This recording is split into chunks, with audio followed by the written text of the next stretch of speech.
Olá a todos e todas, sejam bem-vindos ao minicurso de Introdução ao Patrimônio Cultural realizado pelo Undoc Unilab. Esse minicurso é de caráter introdutório e, por isso, iremos discutir algumas questões mais pertinentes acerca da temática, apresentando assim um panorama mais geral acerca das noções sobre o conceito de patrimônio, políticas patrimoniais, instituições e legislações responsáveis pela salvaguarda do patrimônio no Brasil, e apresentar ainda uma discussão acerca da materialidade e imaterialidade patrimonial, bem como seus desafios e perspectivas na atualidade. Então, levando em consideração esse contexto da pandemia causada pelo avanço do novo coronavírus no Brasil e seguindo as recomendações da OMS, de distanciamento social, esse curso ele foi pensado para acontecer na modalidade de aulas remotas, onde os cursistas, através da plataforma do Google Classroom, poderão baixar os materiais que serão utilizados nas duas videoaulas e que serão disponibilizadas no canal do Undoc Unilab no YouTube. É por meio também dessa mesma plataforma que os estudantes poderão tirar eventuais dúvidas sobre o material e responder às atividades sobre o minicurso ofertado. Então, esperamos que ao final do curso, os estudantes possam expandir sua formação e conhecimentos conceituais introdutórios sobre o campo do patrimônio cultural, especialmente no Brasil, e estabelecer reflexões sobre os patrimônios existentes em suas cidades, comunidades e aldeias, portanto, o que lhes cercam. Nesta primeira videoaula, iremos discutir os seguintes tópicos: trajetória do conceito de patrimônio, patrimônio como campo de estudo multidisciplinar, algumas noções de patrimônio, instituições e legislações responsáveis pela salvaguarda patrimonial no Brasil. Para isso, nos serviremos de uma leitura prévia do texto por uma história da noção de patrimônio cultural no Brasil, da professora e historiadora Márcia Chuva, e do material complementar do INFAM, Patrimônio Cultural e Material, para saber mais. Mas antes de adentrarmos na trajetória histórica de formação conceitual e do campo do patrimônio no Brasil, é interessante abrirmos um primeiro parêntese para compreendermos dois conceitos que são fundamentais nesse debate, portanto, o conceito de cultura e o conceito de patrimônio. Afinal, o que sabemos sobre eles? A definição do conceito de cultura, ele já é fruto de um debate extenso que já vem ocorrendo durante décadas no âmbito da antropologia. E como cita o antropólogo Roque de Barros Laraia em seu livro Cultura, um conceito antropológico, a antropologia moderna ela tem como essa tarefa crucial a reconstrução do conceito de cultura, frente às diferentes formulações conceituais que se seguiram quanto a essa temática. E ele conclui que esse debate ele não acabou e provavelmente nunca terminará, pois uma compreensão exata do conceito de cultura significa a compreensão da própria natureza humana, tema perene da incansável reflexão humana. Então, segundo o IFAM, podemos entender por cultura todas as ações por meio das quais os povos expressam suas formas de criar, de fazer, de viver. Então, a cultura ela engloba tanto a linguagem com que as pessoas se comunicam, contam suas histórias, fazem seus poemas, quanto a forma como elas constroem suas casas, preparam seus alimentos, rezam, fazem festas, enfim, suas crenças, suas visões de mundo, seus saberes e fazeres, Então, portanto, um processo de transmissão, de geração para geração, de práticas, sentidos, valores que criam e se recriam né, no presente, na busca dessas soluções para que os pequenos e grandes problemas que cada sociedade ou indivíduo enfrentam, né, ao longo da sua existência. Já a palavra patrimônio, né, ainda segundo o Infam, tem sua origem no latim pater, que significa pai, ou seja, o patrimônio é o que o pai deixa para o seu filho. Assim, a palavra patrimônio, ela passou a ser usada quando nos referimos aos bens e riquezas de uma pessoa, de uma família, de uma empresa. E essa ideia ganha o sentido de propriedade coletiva a partir da Revolução Francesa no século XVIII, em que havia vários revolucionários querendo destruir todas as obras de arte, castelos, prédios e objetos pertencentes à nobreza, e foi aí que alguns intelectuais se posicionaram contra tudo isso que estava acontecendo na França, e argumentando que, para além do valor econômico artístico, aqueles monumentos e objetos também contavam a história do povo da França, dos camponeses, dos comerciantes, dos pobres, e é a partir disso que esses bens passam a ser preservados pela população e pela nação francesa. Tomando como base de estudo o material complementar do Infam,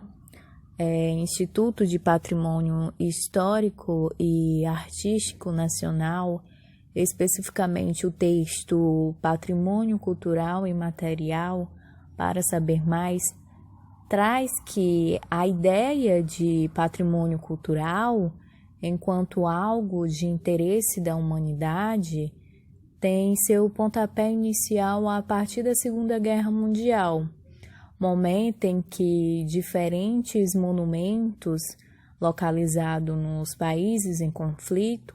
foram destruídos, significando uma grande perda não só para tais países, como para a história da humanidade.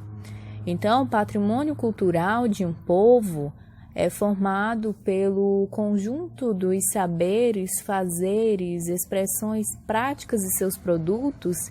que remetem à história, à memória e à identidade desse povo. A preservação do patrimônio cultural significa, principalmente, cuidar dos bens aos quais esses valores são associados, ou seja, cuidar de bens representativos da história e da cultura de um lugar, da história e da cultura de um grupo social, que pode ou mais raramente não ocupar um determinado território. Trata-se de cuidar da conservação de edifícios, monumentos, objetos e obras de arte e de cuidar também dos usos, costumes e manifestações culturais que fazem parte da vida das pessoas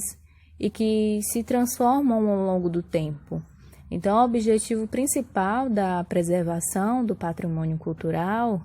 é fortalecer a noção de pertencimento de indivíduos a uma sociedade, a um grupo ou a um lugar,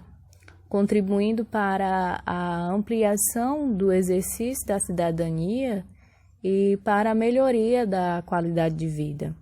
Então, o patrimônio cultural de uma sociedade é também fruto de uma escolha, que, no caso das políticas públicas,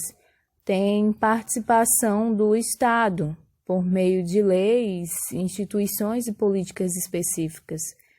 Essa escolha é feita a partir daquilo que as pessoas consideram ser mais importante, mais representativo da sua identidade, da sua história, da sua cultura, ou seja, são os valores, os significados atribuídos pelas pessoas a objetos, lugares ou práticas culturais que os tornam patrimônio de uma coletividade. Se anteriormente, a palavra patrimônio se remetia a essa ideia de herança familiar que era transmitida de pai para filho, Na atualidade, ela perpassa a ideia de herança cultural, que é transmitida através dos bens culturais de um determinado grupo. E, como sabemos, sempre houve, na história da humanidade, disputas e tensões no campo do patrimônio, e isso não é diferente. Então, no Brasil, como vemos, o reconhecimento de patrimônios culturais focava inicialmente na preservação da herança colonial e só muito recentemente é que essa concepção será expandida. Para pensar as ideias introdutórias sobre a história do patrimônio cultural no Brasil, discutiremos o texto da professora e historiadora Márcia Chuva, intitulado Por uma História da Noção de Patrimônio Cultural no Brasil, que nos oferece um panorama mais geral, mais amplo, de como se constrói esse campo, as tensões, as disputas, bem como pensar novos paradigmas para a preservação do patrimônio cultural no Brasil. Então, vejamos primeiramente que esse é um campo multidisciplinar que atrai olhares de diversas áreas do conhecimento. Além do mais, a noção de patrimônio cultural ela reveste de importância por ser uma categoria-chave para a orientação das políticas públicas de preservação cultural. E essa noção tem sido, como destaca a própria autora, historicamente constituída e se transformada ao longo do tempo. Conforme nos apresenta Chuva, no Brasil, especialmente a trajetória de formação do campo voltado ao patrimônio cultural apresenta nuances bem específicas que levaram, inclusive, a uma dupla configuração, que é a divisão em duas categorias, material e imaterial, o que será discutido na nossa segunda videoaula do minicurso. Quando pensamos em preservação do patrimônio no Brasil, a primeira instituição que nos vem à mente possivelmente seria o INFAM, que é o Instituto do Patrimônio Histórico e Artístico Nacional. Ele foi criado em janeiro de 1937, ainda durante o governo de Getúlio Vargas, mas foi inicialmente designado como Serviço do Patrimônio Histórico e Artístico Nacional, que é o SFAM. No histórico de criação dessa instituição, há narrativas já consagradas, apesar das críticas que existem quanto ao protagonismo de Mário de Andrade. Em 1936, Mário de Andrade, um grande escritor brasileiro e também se dedicou ao estudo do folclore nacional, foi solicitado, a pedido de Gustavo Capanema, ministro da Educação e Saúde,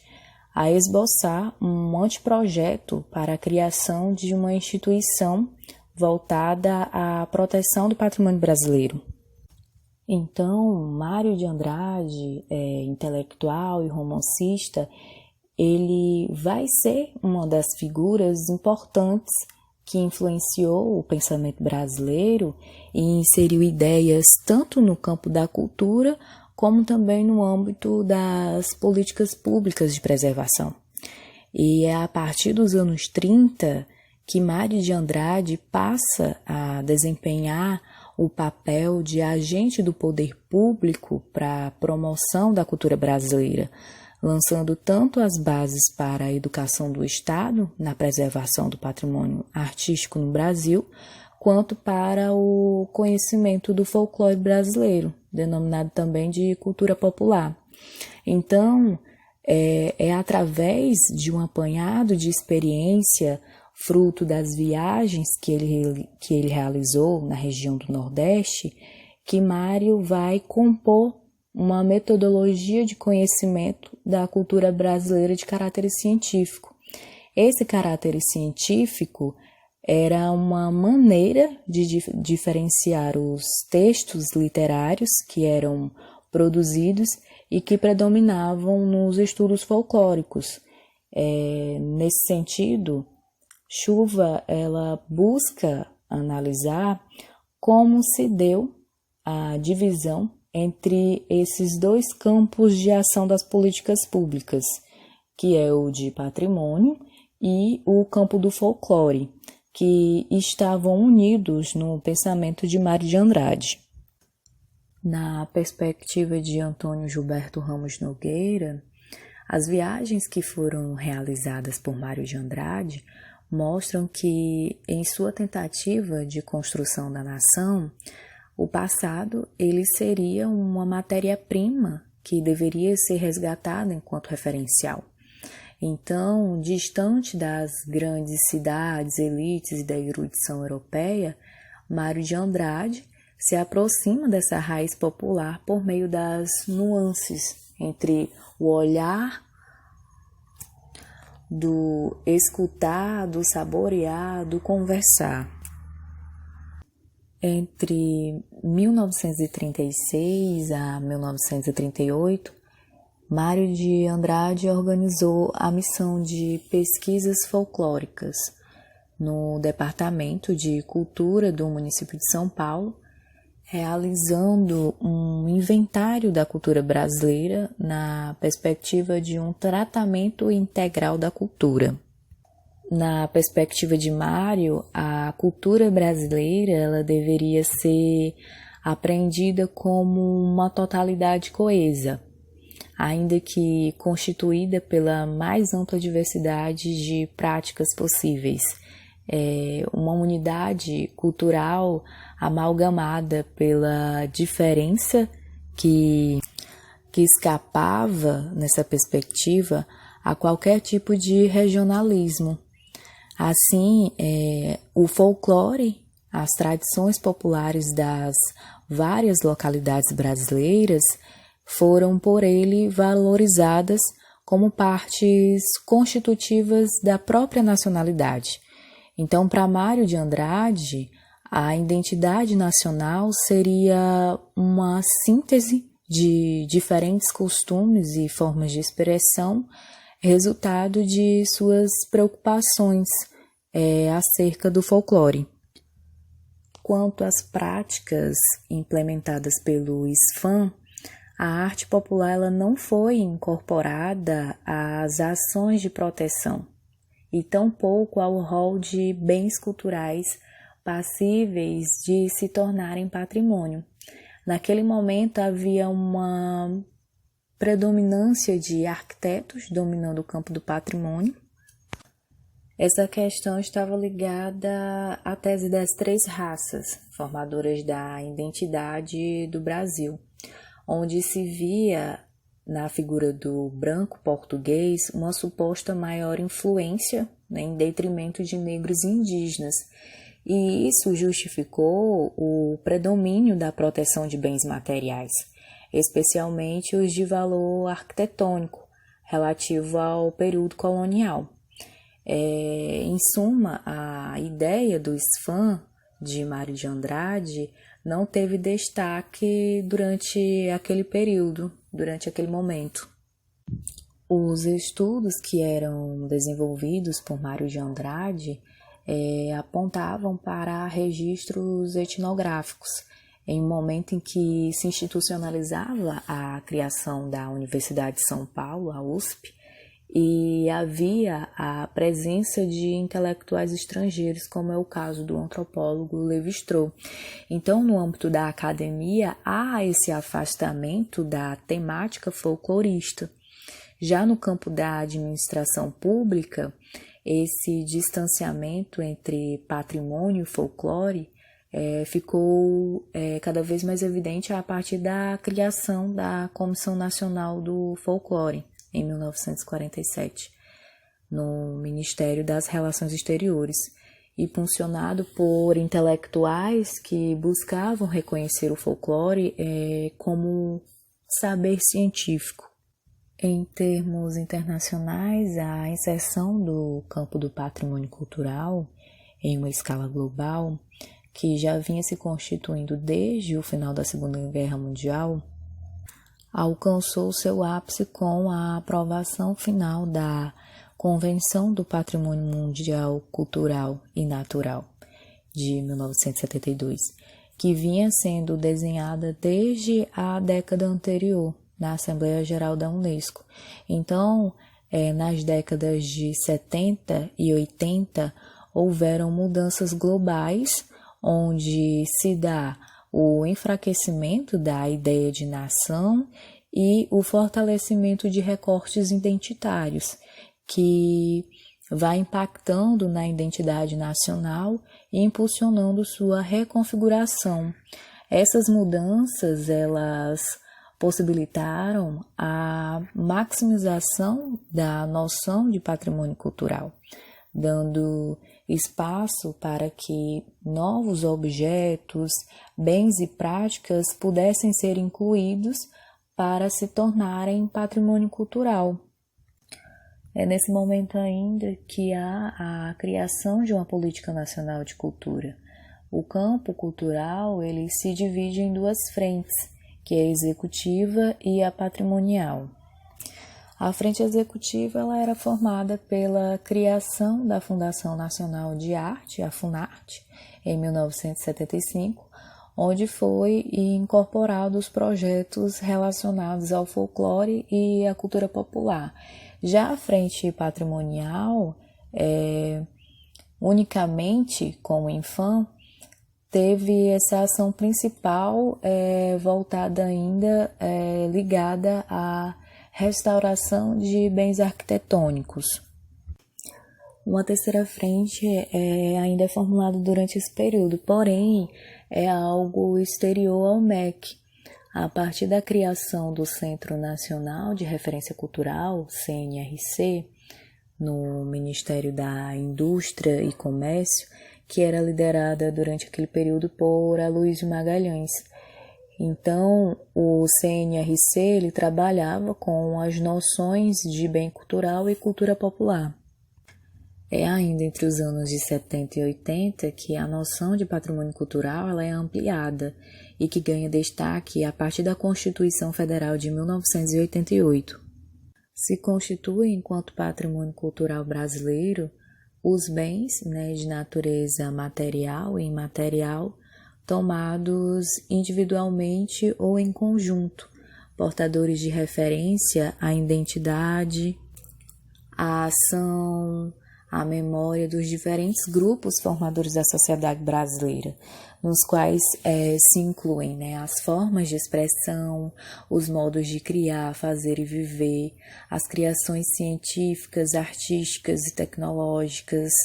as obras, objetos, documentos, edificações e demais espaços destinados a manifestações artísticos culturais. Então, os conjuntos urbanos e sítios de valor histórico, paisagístico, artístico, arqueológico, paleontológico, ecológico e científico também entram dentro desse contexto.